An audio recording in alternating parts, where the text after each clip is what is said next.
again from the South West Grain Network. So the South West Grain Network is a community of farmers, bakers, millers, chefs, brewers, academics, researchers, and all importantly, eaters. We are a broad church. And talking today about our arable farmers particularly, you might consider arable farms to see sort of huge wastelands of monoculture, but in South Devon, the topography really lends itself to what's emerged with these much smaller scale farms, and the farmers in our network tend to be farming organically, regeneratively, agroecologically, and integrating agroforestry. So all of the beautiful benefits that we love. Farming as well in the South West Grain Network tends to feature heritage varieties, so early varieties which are either long straw and they tend to be lower yielding, or we're working with diverse population weeds which sit outside of the commodity seed system, which is wonderful. And there's a huge amount of pressure on our farmers, as I'm sure you know. So pressure to conform to what the subsidies are asking you. It's much easier to grow a field of birdseed rather than a field of heritage wheat. The pressures of obviously water, the cost of fuel, the cost of labour, the dominant commodity system, how to function outside of that, cost of seed, contracting, then how to clean, dry and store your seed. Multiple mounting pressures, particularly on small farmers where margins are really tight. So what could a basic income for farmers do for our arable farmers, these progressive, exciting, regenerative farmers in the southwest? Well, they can continue to grow food for human consumption. Many farmers are really being pushed away from growing food for humans. It's more food for animals, or for fuel, or for other resources.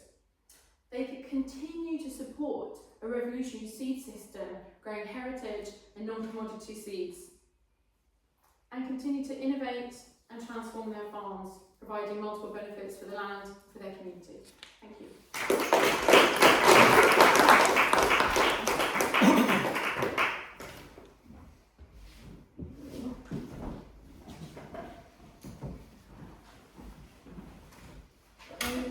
I'm Ruth Hancock. I'm a vegetable and fruit grower from East Devon. I come from a non-farming background, but I started my farming journey back in the late 80s. I went to the local agricultural college and did a national diploma in agriculture, and at that time it was very chemically based. It was very, this is how we do it with new modern science, and anything that went against that was seen as backward, not really the way you should be going. Fast forward a few years and I stayed in agriculture, but if I'd continued the way that things would normally progress, I would still be working on farms, maybe not even working in farming anymore, but decided that really I wanted a place of my own, and then with my partner we wanted a place of our own. So somehow we managed to buy 12 acres in East Devon, and over the years we've built up a vegetable box scheme, so we started in 2003, we're still in business now. And again, it's the income from doing that is so low.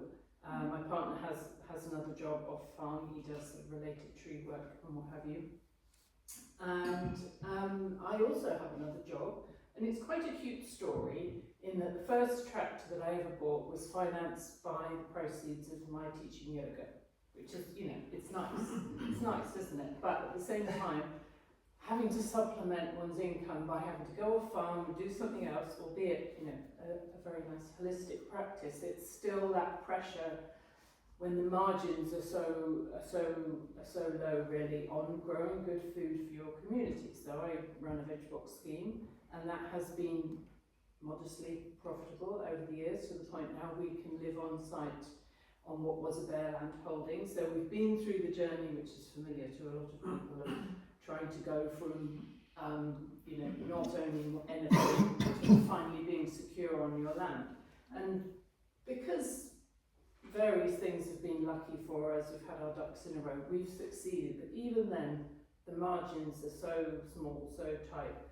So a basic income, you know, now we're at the point where we're managing, or we've learned to live on a very low income. Maybe that's part of it. But if we, you know, 23 years ago when I was starting, if we'd had a basic income to really support that innovation, support that feeling of security, really, because every year it's like, is this going to work? Are we going to be able to pay the bills? All of those things, all those pressures on top of actually just trying to grow food, to feed one's community, to make a modest income. So having this basic income could make farming into a sustainable long-term prospect, and having this pilot which can really sort of show how we can transition from precarious incomes where people are trying to grow well, trying to grow in an agroecological way with consideration for nature, but to have that feeling of security that yes, we can carry on doing this. We don't always have to be worried about where's the mortgage coming from, etc.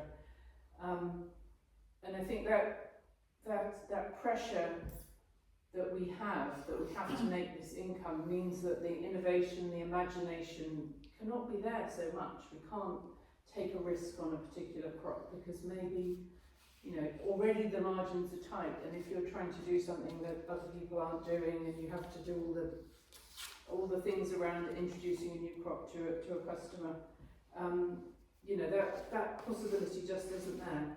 So without that security, so much knowledge, talent, energy can just be lost. I know so many people in this industry, probably in this room, who've burnt out through multiple trying to do the right thing in a system which pushes back against doing the right thing. You know, as Tom was saying earlier, that undervaluing of food and nature, which, you know, you ask the general population, do you want good food produced in a sustainable, fair way by farmers, produced for the whole population? Everyone says yes, that's exactly what we want. But without that security, without that advancement and enhancement of biodiversity, good practice on our farms, then it's just not going to happen. So basic income which can support this pilot would be amazing to show that we can do this, but also and then for it to be rolled out so that we properly value this way of growing and this way of feeding our community that we, you know, I think we all, you know, deep down we really want it. But getting from where we are to where we want to be is a hard journey, and I think basic income for farms could really support us in this journey, which does take time. As I said, it takes time. So I commend this project.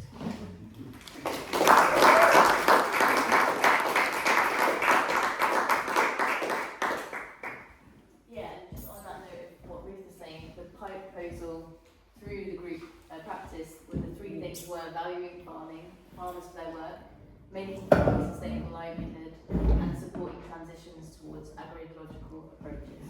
I'll pass over to Robin.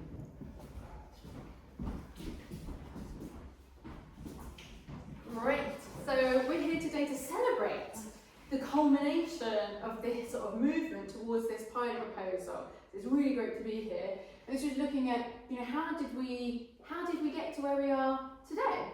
So we've had practically 2 sessions. The first of which was really interrogating, you know, do we want this? You know, is this what's needed? Is this actually a solution? You know, so there were people here in the room, most of you are here today, so representative of the people who'd be interested in basic income for farmers, so you know, our local farmers, growers, arable, dairy, and we were really sort of spending time to interrogate this question. Can we give the green light to move forward, to spend our time on this project, and will this really make a difference to people working, growing food in South Devon? And we said yes. We said yes, we've got the green light to go ahead. And then we moved into the second phase, which is really looking at, well, how is this going to work? Who is eligible? For how long? What is a meaningful amount of money? And how are we going to be able to measure, you know, if this has worked, you know, what impacts and outcomes do we want to see? So we spent a long time in that process to co-design and create this pilot. And now we're here today to really talk about, celebrate and share this pilot, and also pass it back to you here. How can you take this forward? How can you share this fantastic journey, this great possibility? Who can you influence? Who can you bring on board to really realise a fantastic basic income pilot for farmers in South Devon?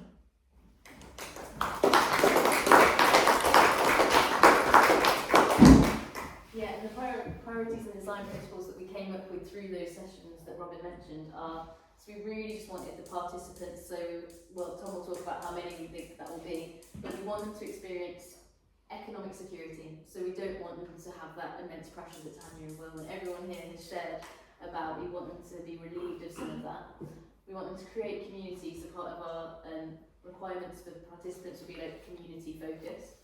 And we want them to be able to plan long term, particularly in regards to an agroecological transition, so moving away from sort of fertilisers and pesticides and herbicides and more towards, more regenerative approaches.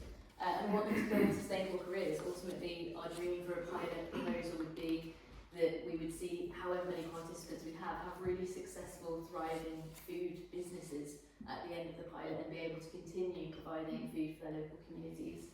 And yeah, exactly, number 5 is sell more produce at the local level. We want to provide a basic income to our food producers, bioregion, and then see that impact in people being able to eat more local, sustainable, nutrient-dense food in their community. And now I'm going to hand over to Tom, who will talk us through the actual detail of our pilot proposal.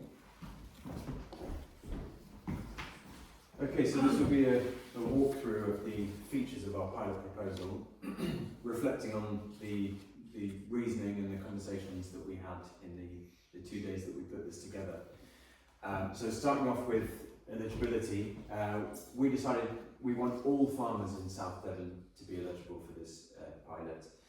The reason being, we recognise together the complex tapestry of agriculture, the fact that every form of farming is valuable and essential, and each comes with vastly different pressures, workloads, produce and routes to market. So we're inviting all farmers of all stripes to apply, but to be committed to 2 broad commitments that ties the whole thing together. So firstly, the principles of agroecology.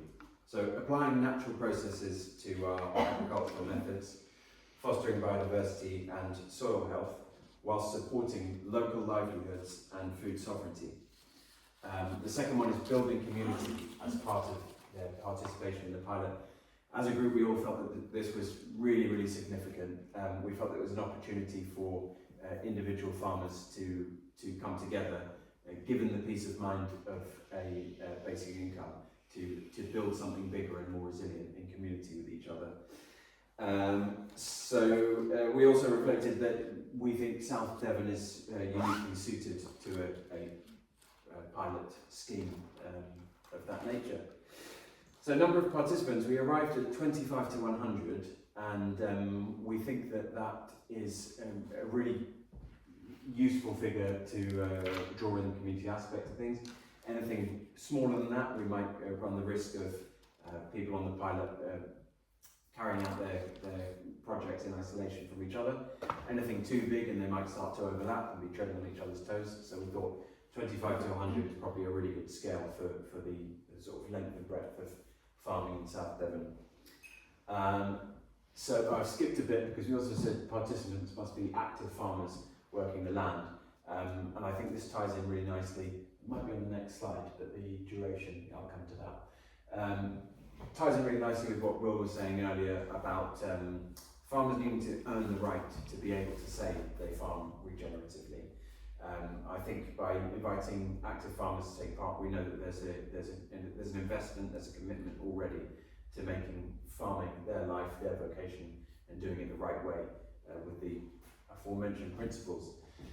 Selection method, so it's open recruitment followed by a phased lottery that prioritises people with protected characteristics. So within our conversations, whilst workshopping the pilot, we felt that selection should recognise and actively address the many barriers, social and financial, to farming as a profession. but also not to be exclusive to any one group. So inviting as many people as possible on board into our agricultural future. Payment level, we arrived at a figure